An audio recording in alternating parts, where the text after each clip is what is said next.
নবী আল্লাহ রাসূল বলেন তাই কবি লিখছেন এই নারী তোমার কণ্ঠে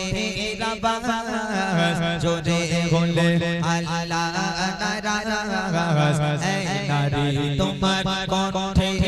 আওয়াজ জোরে বলে আল্লাহ নারাজ জাহান্নামে নারী দুনিয়ায় চেনা রূপায় যাদের কণ্ঠ জোরে হয় আর নারী যদি জোরে আওয়াজ করার হুকুম পেত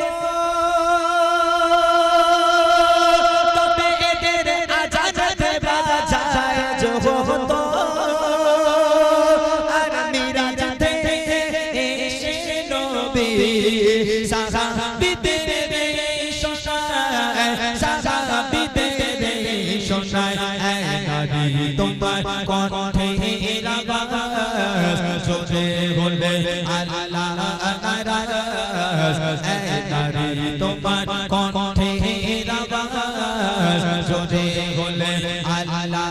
নারাজ জাহান্নামে নারী ছেনা রূপায় যাদের